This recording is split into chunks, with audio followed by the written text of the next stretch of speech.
Hi, I'm Joe. I'm Joe's mom. And we're Eastside Vibes. Today, we're doing our first new album of the year. Woohoo! It's 21 Savage's American Dream, which I guess is technically considered like a soundtrack album. That's what you said. Or There's a yeah. documentary coming out? Or a movie? Yeah, like a biopic or Okay. something Okay. on his life. And it's like considered his like ninth studio album and a soundtrack album. Okay. But Okay. I like soundtrack albums. yeah, I thought that was a little interesting because it does have a theme throughout. I mean, Definitely. the album does have a theme. Definitely. Yeah, I'll be able to watch the biopic and know all the songs now. Yeah, kind of know what they're talking about. Yeah. Yeah. But anyway, before we get into it, did you know anything about 21 Savage? I've heard the name. I said this in the last video. I thought 21 Savage was a band until he's like, no, mom, it's one person. But I did look up some stuff about him, and I was wondering why he calls himself 21 Savage. So on his 21st birthday, he was actually shot 6 times by some people. He survived, but his friend Johnny didn't. He wound up dying, so therefore he took the name 21 for his 21st birthday, and the fact that he's savage that he survived it. So I thought that was interesting to learn his name. No, I knew that story about like Johnny getting shot and him getting shot, but I guess I never like realized it was. And I think I even knew it was on his 21st birthday. Yeah. But I just never put two and two together that's yeah. why he called himself that. Yeah. But yeah. It's a good name, but then I think like from his perspective, every time he says it, I wonder if he always thinks back to that day and what happened to Johnny. So. Oh yeah, because on Instagram he is constantly talking about like Johnny, like literally, I think like every month I see him post something about Johnny. Wow. So it was like his brother for sure. Yeah. But so I guess we can just get into the album. Like always, we're gonna talk about some of our favorite songs and then get into how we feel about the whole thing at the end. And the first song that we picked is one of my mom's favorites. It's not technically a song, but she really likes it. It's the intro. And it's called American Dream. So, yeah, you can get into why you like that one so much. So, again, it's not a song. It's an intro. And because I knew there was a biopic coming out, I can see why that intro is there. It's his mother speaking, and she's basically talking about things that she had to do in her life and like things that she had to give up in order for him to have a better life, even though he did live in some bad areas. Yeah. But she was just talking about the fact that she did the best she could to help him get where he is.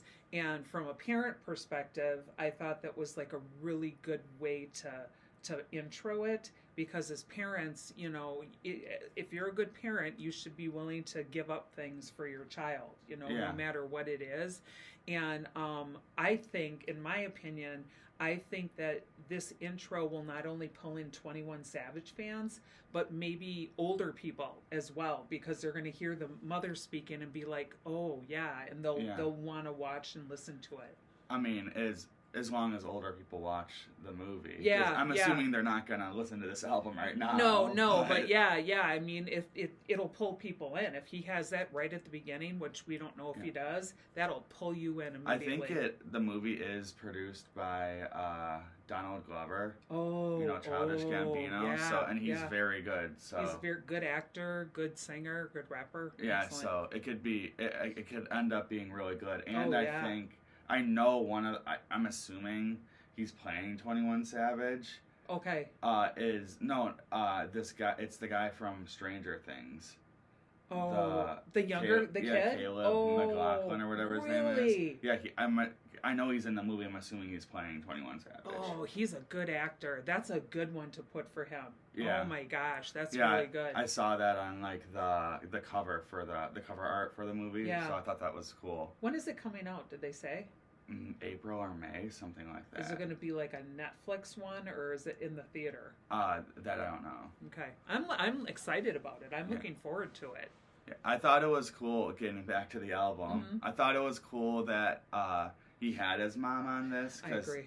not a lot of people like do that these days. Right. I know Drake's done it a couple of times, Mhm. but yeah, it's just like I don't know. It's what makes him feel more like accessible. Yes, because he's including his family. Yeah, Yeah. it's like this is just a normal guy that Mhm. you know got had to go through a lot of like terrible times to get to where he is. Right, right. Which he talks about a lot throughout this album. Mm-hmm. So yeah, no, it's a good intro. The instrumental's nice too. Yeah, it's very soft, but Yeah. it works well. Yeah, it's like good for like spoken word. And Yes, what yes. she does feels like spoken word. Right. Like it's almost like poetry. Right. Oh yeah, that's it. Instead it's like of poetry. like a speech, it's like Right. more like poetry. Right.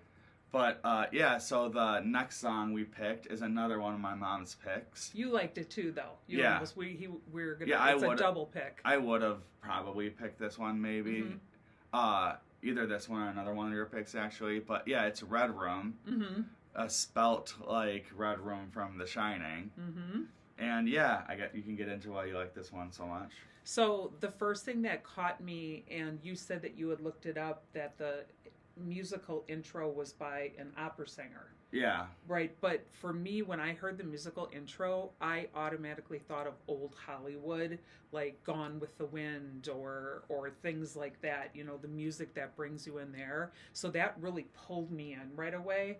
But the other thing that did pull me in was the word red rum, because I automatically thought of the movie The Shining, which is one of the greatest books and greatest movies that I think are out there.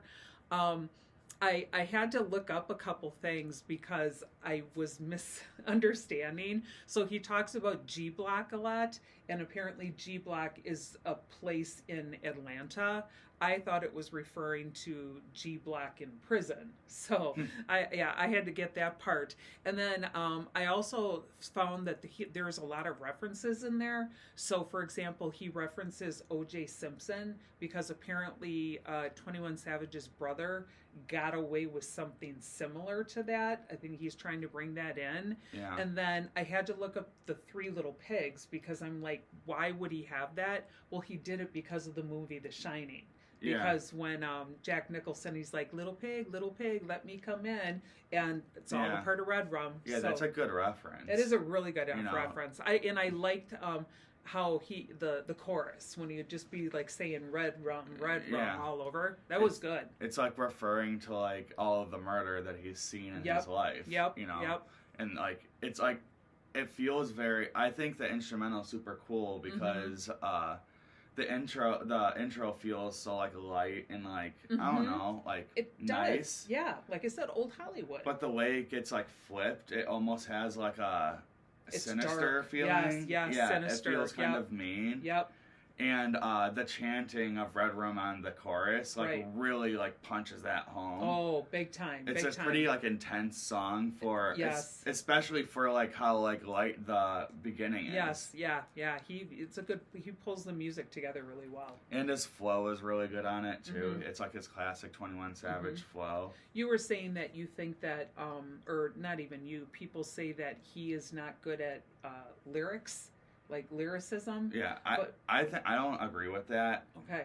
I think that he is a pretty good lyricist. And in this song, he was fantastic. Yeah, it was really good. He doesn't do, obviously, like if you listen to this album, he's not doing it on every song. And in the past, I think he hasn't been as like, this is by far the most open I've heard him like with like his lyricism. Right.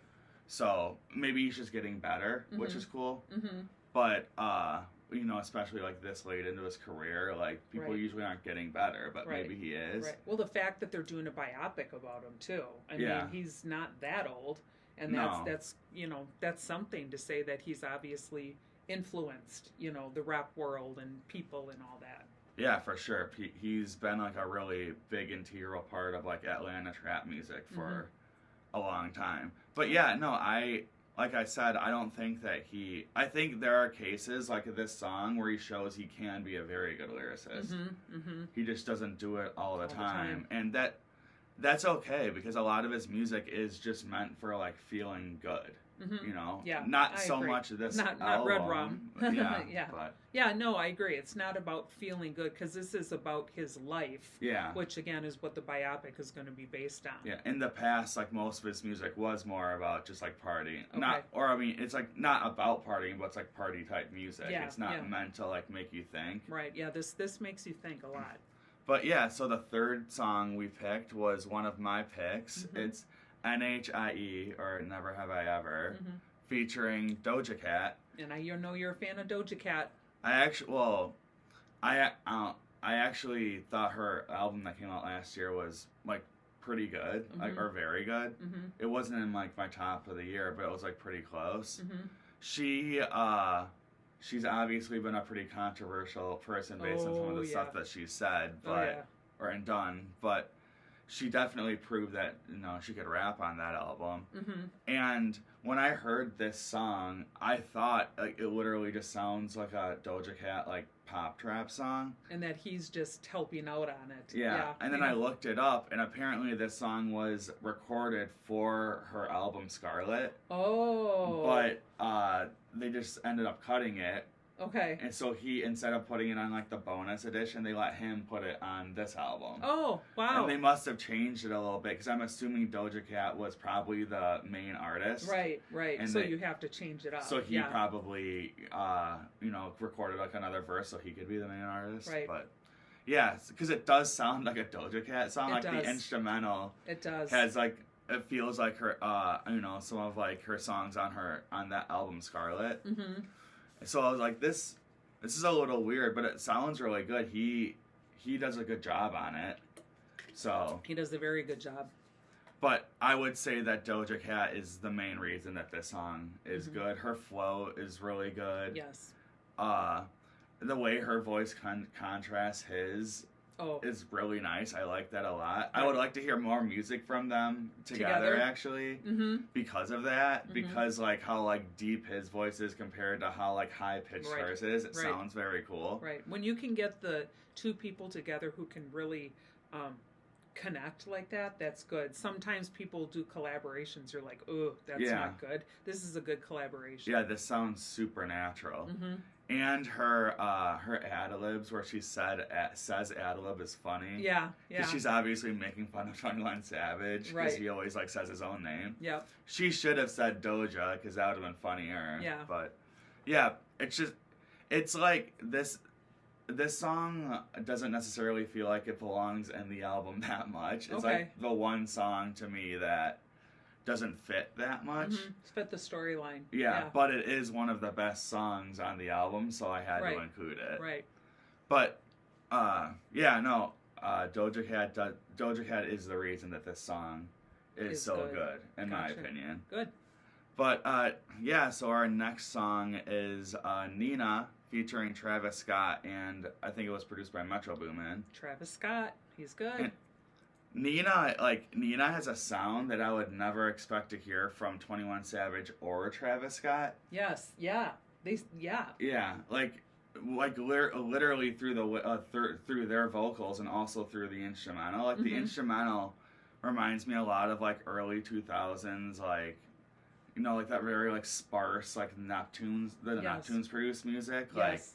the Clips did it, and like Snoop Dogg, like Yeah. that kind of music. Yep.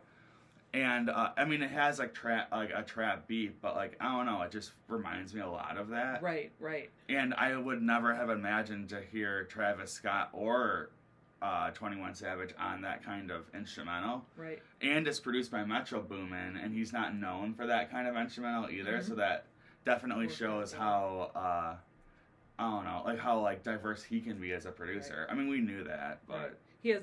He has to explain what Nina actually means.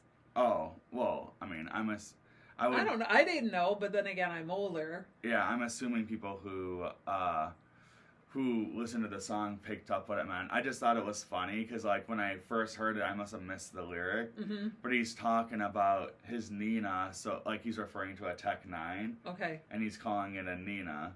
And you said it has something to do with nueve in Spanish. No, I thought it had to do with Spanish slang. Oh, okay. Oh, yeah, yeah. Oh, because you said a lot of Hispanic people use that term. Yeah, I'm pretty sure that's where that came from. Okay.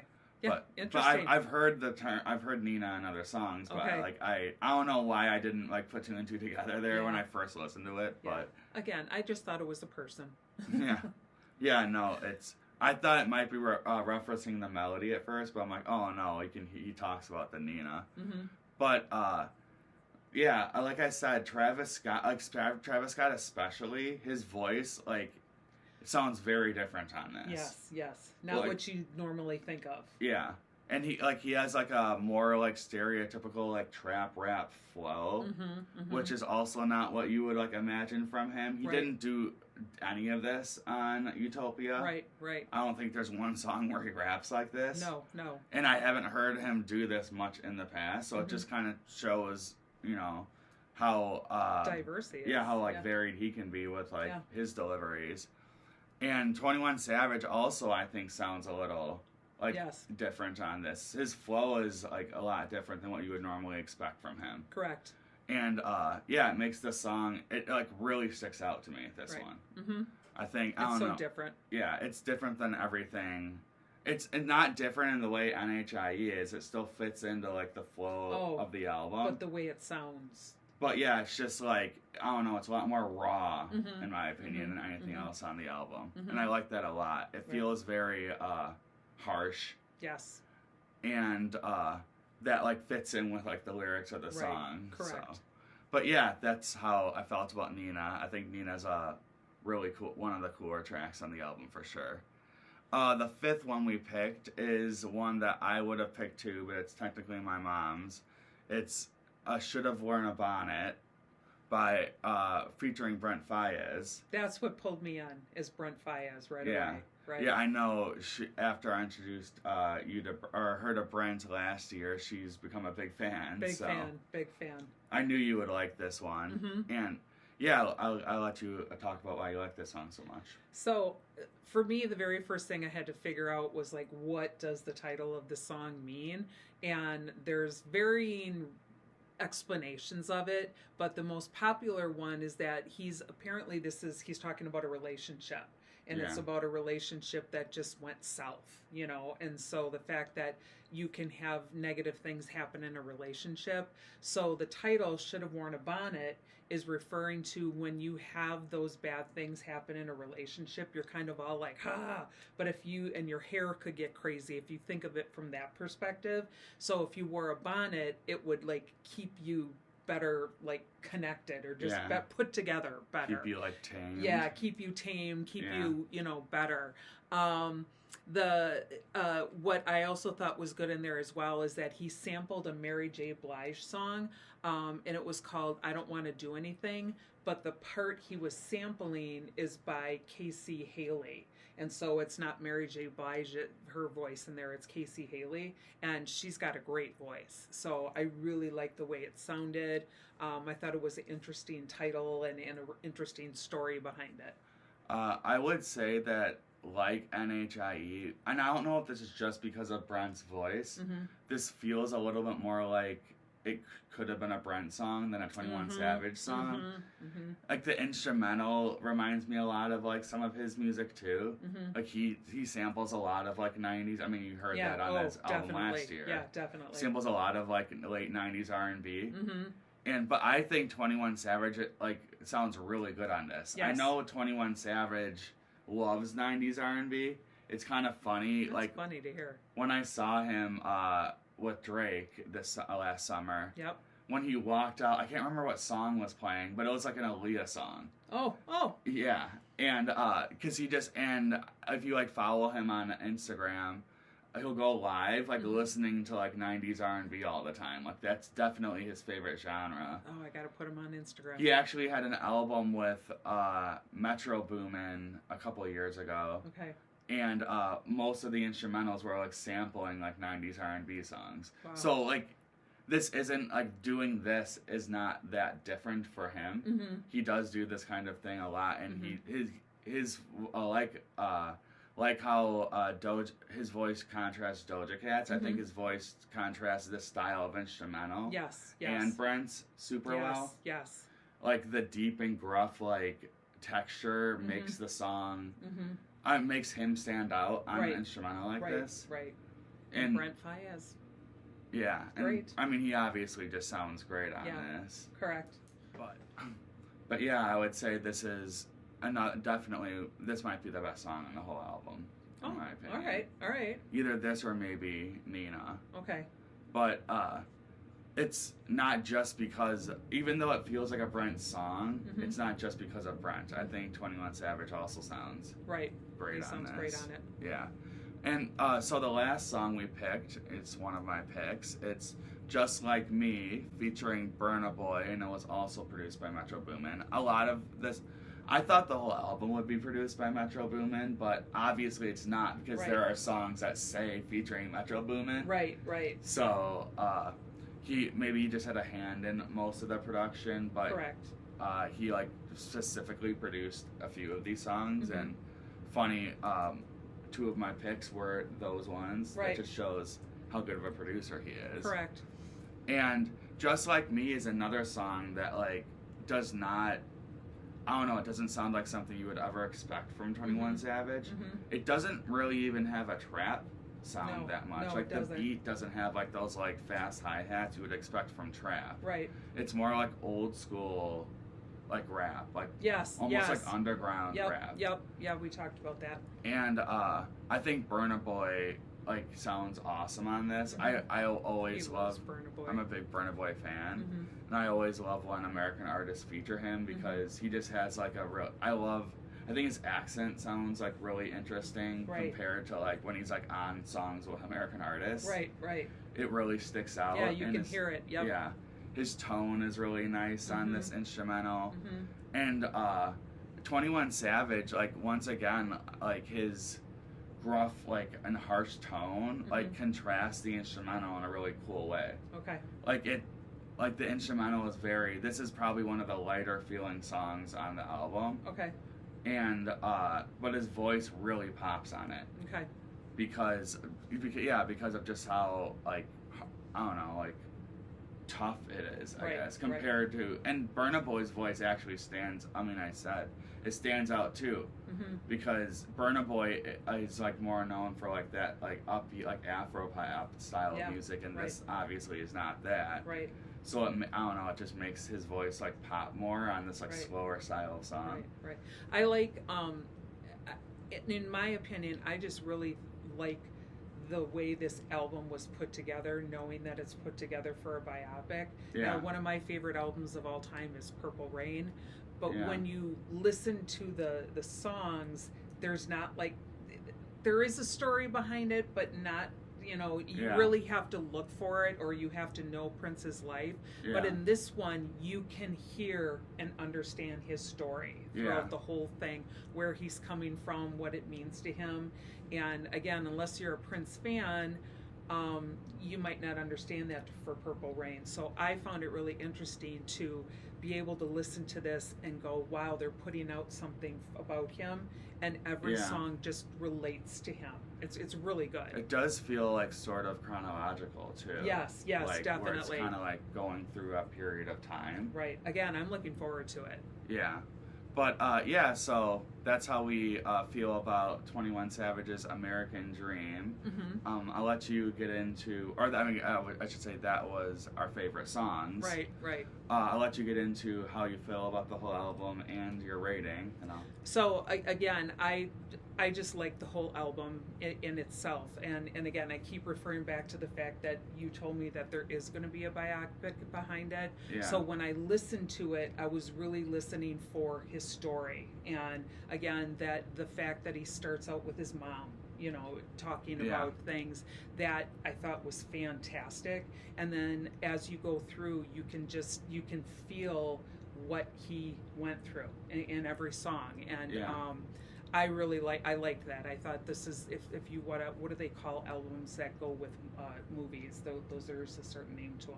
Soundtracks. Yeah, like soundtrack albums. Yeah. So this is a really good soundtrack album in my opinion, and I would honestly probably rate it like an 8. Oh wow. Yeah. I was curious as to like how you were going to feel about this, because it is pretty like harsh trap music. It is. But it's done super well. Correct. I would say this is one of my favorite this isn't my favorite 21 Savage album. It's probably my Okay. second favorite. Okay. When I wrote about it, I think I gave it like a 7.5, Mhm. and I would probably keep it in Yeah. that range. Mhm, mhm. Yeah, I think it's. I think he could have taken a little more, like, some more risks with, like. And then you don't. I guess you haven't listened to a lot of 21 Savage, so you no. don't know that a lot of his flows sound very similar to what he's always done Okay. throughout his whole. And it works. That's Right. why he does it. But this is different. No, I would say this is like pretty similar. Oh, okay. Oh, okay. Like through his flows, and that's Okay. why, because the Okay. instrumentals are different, okay. than what Yeah, he's I see what normally you're done. saying. Okay. but his flows really aren't. Yeah, his flow is good. And I kind of wish he would have like tried a little harder with that, like Mhm. switched it up a little bit, Mhm. and that I probably would have given a higher one. It feels a little safe Mm-hmm. in that regard. Mm-hmm. But as far the instrumentals are good, the story is interesting. The way it like it sounds very good. The way it progresses, Yes. you know. Yes. Last year we had a couple of albums that we took points off of because of how like I don't know, yeah, but they didn't feel like they went in order, like No. Drake's album, for Yeah. instance. Or even Post Malone's. Yeah, Yeah. It another was one. just Like, songs put on an so album. there are good songs, but Right. like yeah, They're like it just doesn't. put there. But this, like the instrumentals lead into the, Yes. you know, it flows Yes. super well, and I Yes. like that a lot. Mm-hmm. But yeah, so like I said, I'll probably give it about a 7.5. Okay. But yeah, that's how we feel about 21 Savage's American Dream. We're excited for the movie when it comes out. Like I said, Yes. I think it's either April or May. We'll be going. Yeah, or watching it if it's only on streaming. Correct. Which we don't really know these days with movies. No, you don't. But yeah, with that being said, I'm Joe. I'm Joe's mom. We're East Side Vibes, and thanks for watching. Thank you. Have a good day.